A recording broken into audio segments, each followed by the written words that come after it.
Hello guys, welcome back to again this new video. तो big boss के घर से और एक खबर चल के आई जो बहुत ही मुझे वियर्ड लगी, क्योंकि वो होनी नहीं चाहिए थी। क्योंकि आपको बता दूं कि जो अंकल जो काफी गुस्से में रहने वाले अंकल माने जाते हैं, उन्होंने और एक दर्द भरी खबर सुना दी और उन्होंने एलिगेशंस लगा दी यूट्यूबर्स की ऑडियंस पे।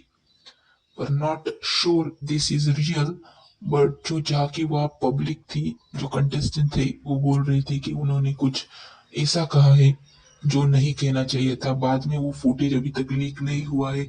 अगर वो फुटेज लीक हो गया तो भाई साहब, मैं कह रहा हूँ केयर मच जाएगा यूट्यूब पे, क्योंकि सीधी बात यूट्यूबर्स पे आई है, क्योंकि उन्होंने यूट्यूबर्स के ऊपर ही कुछ कहा है। और वो जो कंटेस्टेंट थे ना वहां पर, वो भी भिड़ गए थे उनसे भाई साहब।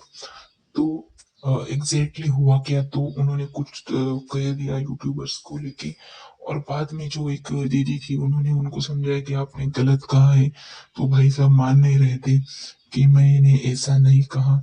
मैंने ना ही ऑडियंस को कुछ कहा है। हाँ, क्रिएटर्स को मैंने कहा होगा, लेकिन क्रिएटर्स की बात उन्होंने नहीं की। तो ये बात कह दो, क्रिएटर्स को तो कहा है ऐसा वो बोल मानते हैं, पर उन्होंने ऑडियंस का नहीं कहा, ऐसे बोल रहे थे। लेकिन दीदी ने कहा कि आपने कहा है। और जो वहां पर वो लड़का था ब्लैक टी शर्ट में, उसने भी कहा कि कुछ तो बोला है आपने, वो बोलना नहीं चाहिए था। तो अंकल कह रहे थे कि मैं क्या करूं भाई, मैंने नहीं कहा। कहा की बात कहा भी क्यों घुमा रहे हो भाई तुम।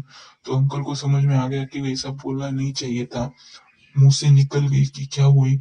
लेकिन कटारिया भी कटारिया का जो मुंह देख सकते हो आप, वो भी बहुत ज्यादा गुस्से में लग रहे थे। और ये सब कुछ हुआ, और ये कांड होने के बाद अंकल वहां से निकल गए। बाद में क्या हुआ ये मुझे पता नहीं है। एग्जैक्टली खबर मैं आपको बाद में देता हूँ कि एग्जैक्टली हुआ क्या।